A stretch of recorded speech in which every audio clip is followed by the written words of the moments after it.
News చూస్తున్నారు. MLC కవిత సొంతంగా party పెట్టే దిశగా అడుగులు వేస్తున్నారా? కేసీఆర్ పంపిన దూతలతో చర్చలు విఫలమయ్యాయా అంటే అవుననే సమాధానం వినిపిస్తోంది. ఇప్పటి వరకు కేసీఆర్ కేటీఆర్ ను కలవలేదు కవిత. కేటీఆర్ కు ఏసీబీ నోటీసుల విషయంలో మద్దతుగా ట్వీట్ చేశారు ఆమె. సింగరేణి జాగృతి ఆవిర్భావం ఈ అంశానికి సంబంధించి చర్చలు జరుపుతున్నారు ఆమె. ఆ వెంటనే కోఆర్డినేటర్ల నియామకం. ఎంపీ దామోదర్ రావుతో కవిత చర్చలు విఫలమైనట్టుగా తెలుస్తోంది. సొంత పార్టీలో తానేంటో నిరూపించుకునే పనిలో పడ్డారు ఇప్పుడు కవిత. ఈ అంశానికి సంబంధించి పెద్ద ఎత్తున చర్చ జరుగుతుంది. గత కొద్ది రోజులుగా వరుస భేటీలు, దాంతోపాటు తన సన్నిహితులతో చర్చలు కాకరేపుతున్నాయి. బీఆర్ఎస్లో ఒక చర్చకు దారితీస్తుంది. కవిత ఏం చేయబోతున్నారు? నిన్న కాక మొన్న సింగరేణికి సంబంధించి ఆ విషయం మీద చర్చలు జరిపిన పరిస్థితి ఉంది. సింగరేణి ప్రాంతంలో బీఆర్ఎస్కు అనుబంధంగా ఉన్న తెలంగాణ బొగ్గుగని కార్మిక సంఘం, దాంతోపాటు ఆ సంఘానికి ఒక విధంగా చెప్పాలంటే కొంత కాలం పాటు కవిత పనిచేశారు కూడా, గౌరవ అధ్యక్షురాలుగా కూడా ఉన్నారు. ఈ నేపథ్యంలోనే ఇప్పుడు సింగరేణి ప్రాంత జాగృతి శ్రేణులతో భేటీ అవ్వడం, వాళ్ళతో భేటీ జరపడం, ఆ తర్వాత వరుసగా తన సన్నిహితులతో చర్చలు జరపడం ఆసక్తికరంగా మారుతోంది. మరి ముఖ్యంగా ఇంకాస్త ముందడుగు వేసి ఇంకొన్ని చర్చలకు వెళ్ళే అవకాశం ఉంది. మరికొంతమందితో మీటింగ్స్కి వెళ్ళే అవకాశం ఉంది. మరికొంతమందితో చర్చల వరకు వెళ్ళే అవకాశం ఉంది అంటూ కూడా చర్చ జరుగుతోంది. ఇంతకీ కవిత అడుగులు ఏ విధంగా ఉండబోతున్నాయి? కవిత సొంతంగా పార్టీ పెట్టబోతున్నారా? కేసీఆర్ పంపించిన దూతలతో ఎటువంటి చర్చలు జరిగాయి? ఇంతకీ ఎటువంటి డిస్కషన్ జరిగింది? కవిత కేసీఆర్ను కలిసే అంశానికి సంబంధించి ఎటువంటి చర్చ జరుగుతోంది? ఇవన్నీ కూడా మాట్లాడుకునే ప్రయత్నం చేద్దాం. మా ప్రతినిధి మధు అప్డేట్స్ అందించేందుకు సిద్ధంగా ఉన్నారు. మధు, ఇప్పుడు కవిత సొంతంగా పార్టీ పెట్టబోతున్నారా?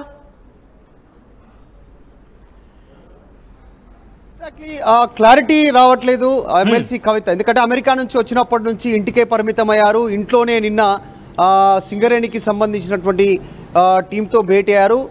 జాగృతి సింగరేణి నిన్న అనౌన్స్మెంట్ చేశారు. అక్కడ కొంతమంది కోఆర్డినేటర్లను 11 మంది కోఆర్డినేటర్ని అనౌన్స్మెంట్ చేశారు. మొత్తం బల నిరూపణ జరుగుతూ ఉంది. ఒకవైపు ఇది జరుగుతుండగానే ఇంకా ఒక క్లారిటీ రాకపోవడం, కేసీఆర్ ఆదేశాల మేరకు ఒక టీం, ప్రత్యేకంగా ఎంపీల టీం వచ్చింది.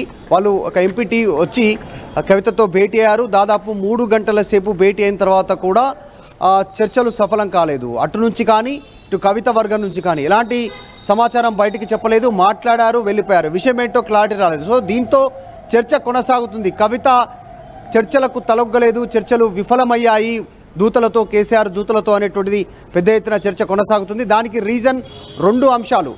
క్లారిటీ లేకపోవడం, కవితకు ఇవ్వాల్సినటువంటి భరోసా ఇవ్వలేకపోవడం. ఆమె ప్రాధాన్యత కోరుకుంటున్నారు పార్టీలో. దాంతోపాటు కోవర్టులు ఉన్నారు, దయ్యాలున్నాయి కేసీఆర్ చుట్టూ అనేటువంటి స్టేట్మెంట్ వెనకాల రీజన్ కవితకు దక్కాల్సిన పెద్దపీట బీఆర్ఎస్లో దక్కట్లేదు అనేటువంటిది ఆమె మొదటి నుంచి భావిస్తున్నట్టుగా తెలుస్తూ ఉంది. ఈ మధ్య కాస్త వాయిస్ పెంచే ప్రయత్నం చేశారు. రజతోత్సవ సభ ద్వారా మనం చూసాం. లెటర్ రాశారు. ఆ లెటర్లో కొన్ని సానుకూలమైనటువంటి అంశాలు, మరికొన్ని ప్రతికూలమైనటువంటి అంశాలను పార్టీలో ఆమె మెన్షన్ చేశారు. ఉర్దూలో మాట్లాడకపోవడం ఇబ్బంది, కరెక్ట్ కాదు. ఎస్సీ వర్గీకరణ గురించి మాట్లాడలేదు, బీసీల రిజర్వేషన్ గురించి మాట్లాడలేదు.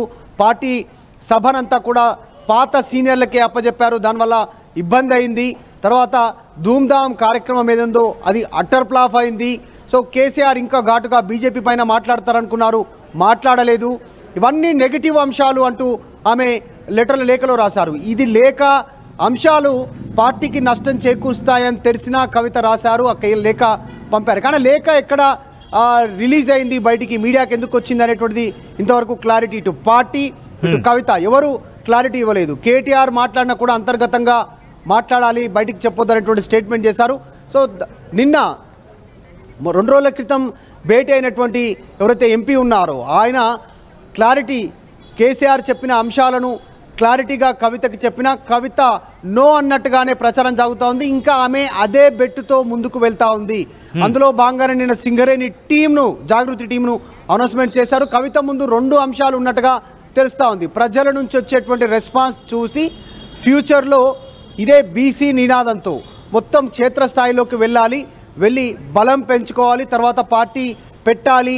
అప్పుడు ప్రజల రెస్పాన్స్ చూసిన తర్వాత పార్టీ వైపు దృష్టి పెట్టాలి అనేటువంటి ఆలోచన. లేదు, కాదు, కూడదు, డాడీ డాటర్కి ఒకవేళ స్ట్రాంగ్ మెసేజ్ పంపితే, రా నిన్ను కలవాలనుకుంటున్నాను, నీతో మాట్లాడతాను అనేటువంటి ఒక సమయం ఇస్తే ఈమె వెళ్ళి పార్టీలో ప్రాధాన్యతను తెలియజేసేలా, ఏదో ఒక క్లారిటీ వచ్చేలా మాట్లాడేటువంటి అవకాశం ఉంది. దానికంటే ముందుగానే ఈమె బలం నిరూపణ జరుగుతూ ఉంది, బల నిరూపణ. అందులో భాగంగానే మనం చూస్తూ ఉన్నాం, ఎక్కడ పార్టీకి అనుబంధంగా ఆమె మాట్లాడట్లేదు. కేవలం కేటీఆర్కి ఏసీబీ నోటీసులు వచ్చినటువంటి సందర్భంగా ఆమె మద్దతు తెలిపారు, కాంగ్రెస్ని కార్నర్ చేసే ప్రయత్నం చేశారు.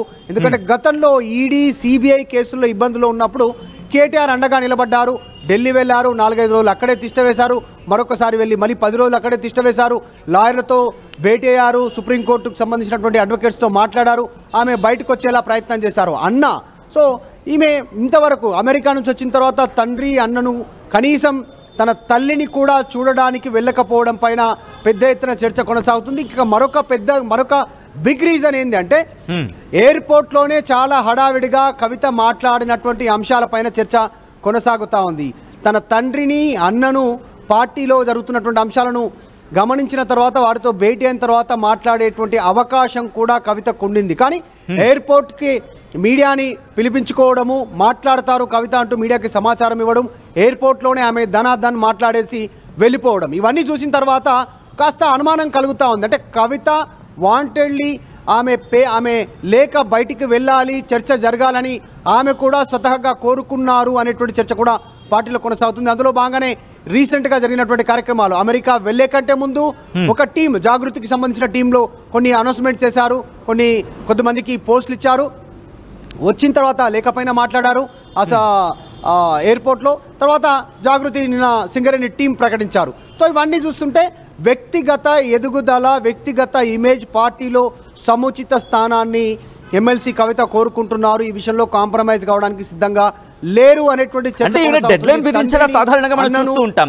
ఇటువంటి చర్చలకు సంబంధించి ఒక డెడ్ లైన్ విధించడం జరుగుతూ ఉంటుంది. లైక్ ఈ టైం కల్లా నాకు దీన్ని క్లియర్ చేసే ప్రయత్నం చేయండి, ఒకవేళ ఇది కాని పక్షంలో అప్పుడు నా అడుగులు ఇలా ఉంటాయి, నేను ఇటువైపు అడుగులు వేసే ఆలోచన చేస్తాను అనే అంశానికి సంబంధించి కూడా చర్చ జరుగుతూ ఉంటుంది. సో ఇలాంటిది ఏమైనా ప్రస్తుతం బీఆర్ఎస్లో చర్చ జరుగుతోందా? ఇలాంటిది ఏమైనా ఉందా? లేకపోతే లేదు తను ఆల్రెడీ ఒక నిర్ణయం తీసుకున్నారు, ఆ నిర్ణయం వైపే వెళ్ళిపోబోతున్నారు అనే అటువంటి చర్చ ఏమైనా జరుగుతోందా? ఎగ్జాక్ట్లీ, చర్చ కొనసాగుతుంది. వాస్తవానికి ఒక గ్యాప్ అనేది చాలా క్లియర్గా ఏర్పడ్డది. కాకపోతే ఆ దయ్యమోరు, కోవర్టోరు, ఈమెను అనగదొక్కుతుందోరు, ఈమె పైన కుట్ర చేస్తుందోరు అనేటువంటిది తేలాలి. ఆమె ఓపెన్ కాలేదు, పార్టీ ఓపెన్ కాలేదు, ఎక్కడ కూడా అటు వర్కింగ్ ప్రెసిడెంట్ కేటీఆర్ కానీ ఇటు కవిత కానీ ఎక్కడ మాట్లాడట్లేదు. ఇది అన్నా చెల్లెల యుద్ధంగా కొనసాగుతూ ఉంది ప్రస్తుతానికి. మాత్రం అస్సలు ఏంటి అనేటువంటిది త్వరలో బయటకు వచ్చే అవకాశం ఉంది. నిజంగా ప్రొజెక్షన్ ఏదైతే జరుగుతూ ఉందో, ప్రొజెక్ట్ అవుతా ఉందో అన్నా చెల్లెల మధ్యకు సంబంధించినటువంటి అంశం ఇంతేనా, లేకుంటే దీని వెనకాల ఇంకా వేరే ఎవరన్నా ఉన్నారా? కవిత చెప్తున్నట్టుగా కారకులు ఉమ్మడి నిజామాబాద్ జిల్లా ఉమ్మడి సంబంధించినటువంటి నాయకుల, లేదంటే నిజంగానే కేసీఆర్ చుట్టుపక్కల ఎప్పుడు కనపడేటువంటి నాయకుల, లేకుంటే కుటుంబ సభ్యుల, తేలేటువంటి అవకాశం ఉంది. ఇదంతా పక్కన పెడితే కవిత కేసీఆర్ పంపినటువంటి దూతలతో చర్చలు విఫలమయ్యాయి. ఆమె ఆసక్తి కనపరచట్లేదు. వాళ్ళు సాధారణంగా సైలెంట్గా మిన్నకుండిపోవాలి అనేటువంటి ఆలోచన చెప్పినట్టుగా తెలుస్తోంది. దాన్ని ఆమె తిరస్కరించినట్టుగా తెలుస్తూ ఉంది. దానికి రీజన్ ఈ 1.5 ఇయర్లో కాంగ్రెస్ వైఫల్యాలను పెద్ద ఎత్తున ప్రజల్లోకి తీసుకెళ్లే ప్రయత్నం చేశాం, కాంగ్రెస్ పైన తీవ్ర వ్యతిరేకత ఉంది. కవిత లెటర్ వల్ల అదంతా ఉల్టా పల్టా అయిపోయింది ఇప్పుడు ఉన్నటువంటి సిచ్యువేషన్. సో బీఆర్ఎస్ గురించి మాట్లాడుకునేటువంటి పరిస్థితి ఉంది, అది కూడా నెగిటివ్ రోల్లో మాట్లాడే సిచ్యువేషన్ ఏర్పడింది కవిత వల్ల అనేటువంటిది చర్చ కొనసాగుతూ ఉంది. కాబట్టి కవిత మాత్రం యూటర్న్ తీసుకోవడానికి సిద్ధంగా లేరు. ఆమె బల నిరూపణ చేసుకుంటూ ఆమె శక్తి మేర నేను కూడా శక్తిమంతురాలని, రాజకీయాల్లో ఇండివిజువాలిటీగా అనేటువంటి చెప్పదలుచుకున్నారు. అందులో భాగంగానే ఆమె చర్చలు విఫలమైన తర్వాత కూడా మరింత భవిష్యత్తులో కూడా మరికొన్ని చర్చలు జరగబోతున్నాయి. పక్క ఈ మంత్రాలకు సంబంధించి అంటే ఈ దూతలకు సంబంధించి రావడం, ఈ చర్చలు జరుగుతూ ఉంటాయి. అట్ ద సేమ్ టైం మరికొన్ని మీటింగ్స్, ఇండివిజువల్గా మరికొన్ని మీటింగ్స్ నిర్వహించే అవకాశం ఉంది అంటూ కూడా ఇంకొక చర్చ జరుగుతోంది. అంటే 2 డైరెక్షన్స్లో కూడా అడుగులు వేస్తున్నారా? ఎటువంటి ఆలోచనలో ఉన్నారు? మరి ముఖ్యంగా కవిత సన్నిహితులు ఏమంటున్నారు? ఎగ్జాక్ట్లీ, అంటే కొద్దిమంది ఈమె ఇతర పార్టీలోకి వెళతారు అనేటువంటి వ్యాఖ్యల్ని కొద్దిసేపటి క్రితం జాగృతి టీంకి సంబంధించినటువంటి నాయకులు నవీన్ ఖండించారు. అది పూర్తి అవాస్తవం, ఆమె ప్రస్తుతం ఎలాంటి నిర్ణయం తీసుకోలేదు అనేటువంటి స్టేట్మెంట్ ఇచ్చారు. మొదటి నుంచి జాగృతితో ప్రజలతో అనుబంధం ఉన్నటువంటి కవిత ఆ ద్వారానే ముందుకు వెళ్ళే అవకాశం ఉందనేటువంటిది స్టేట్మెంట్ చేశారు. మరి బీఆర్ఎస్ తోటనే కంటిన్యూ అయ్యే అవకాశం ఉందా అనేటువంటి అంశం పైన సమాధానం చెప్పలేదు. సో ఆమె అంటి ముట్టనట్టుగానే ఉంది. పార్టీయా ప్రాధాన్యత, ఈ రెండు విషయాలపైన క్లారిటీ వచ్చే అవకాశం ఉంది. కాకపోతే కేసీఆర్ నిర్ణయం ప్రకారమే ఇది జరిగేటువంటి అవకాశం ఉంది. తండ్రిని కాదని ఇమ్మీడియట్లీగా కవిత బయటికి వెళ్ళే పరిస్థితి లేదు. డాడీ డాటర్ బంధం ఇంకా ఎంత మేర స్ట్రాంగ్ ఉంది, డాడీ చెప్తే డాటర్ వింటుందా, డాటర్ చెప్తే డాడీ వింటాడా అనేటువంటిది క్లారిటీ రానుంది. సో వీటన్నిటి విషయంలో కొంత సమయం కొంత క్లారిటీ లేకపోవడంతో ఇటు పార్టీ క్యాడర్ బీఆర్ఎస్, కవిత ఫాలోవర్స్ జాగృతి కన్ఫ్యూజన్కి గురవుతున్నటువంటి సిచ్యువేషన్ ఉంది. ఇటు ప్రతిపక్షాలు, ఇటు బీజేపీ అధికార పక్షం, కాంగ్రెస్ రెండు కూడా తీవ్రమైనటువంటి విమర్శలు చేస్తూ ఉన్నటువంటి నేపథ్యంలో బీఆర్ఎస్ అంతర్మదనలో పడింది. మొత్తానికి చర్చలు విఫలం కావడమే దీనికి కారణం. మరికొంత సమయం తీసుకునే అవకాశం కనిపిస్తూ ఉంది. కవిత మొత్తానికి ఇంకా బెట్టు వీడట్లేదు, కవిత ముందుకే వెళ్ళడానికి సిద్ధంగా ఉందనేటువంటి చాలా స్పష్టంగా కనిపిస్తూ ఉంది. రైట్, అంటే కవితకు సంబంధించి పార్టీ మారుతారనే ప్రచారం జరుగుతోంది. దాంతోపాటు లేదు కొత్త పార్టీ పెడతారంటే ఇంకొక చర్చ జరుగుతోంది. కానీ ట్వీట్ చూసినప్పుడు సందర్భంలో బీఆర్ఎస్కు మద్దతుగానే లేకపోతే కేటీఆర్కు మద్దతుగానే ట్వీట్ ఉంది కాబట్టి దాదాపుగా బీఆర్ఎస్కి మద్దతుగానే భావించవచ్చు. సో ఇటువంటి 2-3 వర్షన్స్ వినిపిస్తున్న తరుణంలో కవిత విన మీడియా ముందుకు వచ్చి ఎస్ నేను ఇది చేయబోతోంది ఇది అనే అంశానికి సంబంధించిన క్లారిటీ ఇచ్చే ప్రయత్నం జరుగుతుందా, లేకపోతే అటువంటి పవనాలు ఏమైనా కనిపిస్తున్నాయా? ఎగ్జాక్ట్లీ అసలు ఎక్కడ కూడా మూమెంట్ లేదు. కవిత ఎయిర్పోర్ట్ నుంచి నేరుగా ఇంటికి వెళ్ళారు, ఇంటికే పరిమితమయ్యారు. ఇంటి నుంచి కాలు కూడా బయట పెట్టలేదు. దాదాపు 4 రోజులు కావస్తా ఉంది. 4 రోజుల నుంచి కవిత ఇంటికే పరిమితమయ్యారు. ఆమె కూడా అనుకున్న వ్యక్తులనే కలుస్తూ ఉన్నారు. చాలా మంది జాగృతి నాయకులు వస్తూ ఉన్నారు, ఆమెను కలవడానికి వివిధ ప్రాంతాల నుంచి కలవట్లేదు. కేవలం ఆమె అనుకున్న వ్యక్తులే లోపలికి వెళ్తూ ఉన్నారు, వాళ్ళతోనే ఆమె భేటీ అవుతూ ఉంది. అక్కడే నుంచి సమాచారం మీడియాకి ఇస్తూ ఉన్నారు. మీడియాను కూడా లోపలికి రానివ్వట్లేదు. చాలా స్ట్రిక్ట్గా లోపలికి వెళ్ళినటువంటి వారికి మీడియాతో మాట్లాడొద్దు అనేటువంటి ఇన్స్ట్రక్షన్స్ ఉన్నాయి. ఈరోజు ఉదయం తర్వాత ఎటకేలకు ఒక పత్రికలో, ప్రధాన పత్రికలో వార్తా కథనం వచ్చిన తర్వాత కవిత టీం స్పందించింది. అదే కాంగ్రెస్లోకి వెళ్ళడానికి ప్రయత్నం చేశారు అనేటువంటి వార్త పూర్తిగా 100% అబద్ధం. కాంగ్రెస్తో ట్రావెల్ చేయాలనేటువంటి ఆలోచన లేదు, అయినా ఇంత తొందరగా వెళ్ళాలనేటువంటి పరిస్థితి లేదు. ఇది పూర్తి అవాస్తవం, అబద్ధం అనేటువంటిది కవిత టీం ఖండించింది.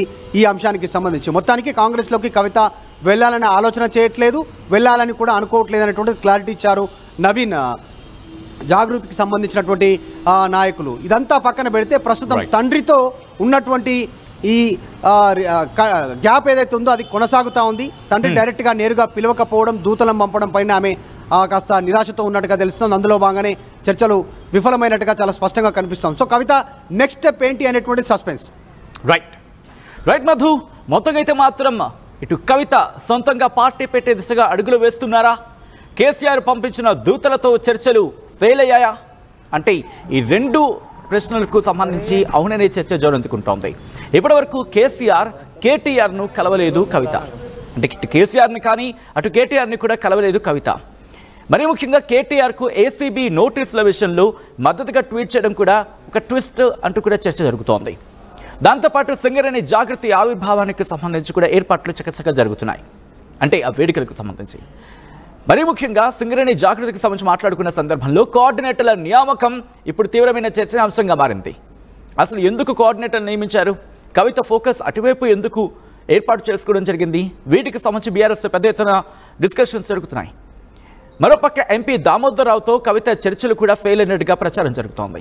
సొంత పార్టీలో తానేంటో నిరూపించుకునే పనిలో పడ్డారా కవిత అంటే అవునైన మాట వినిపిస్తోంది.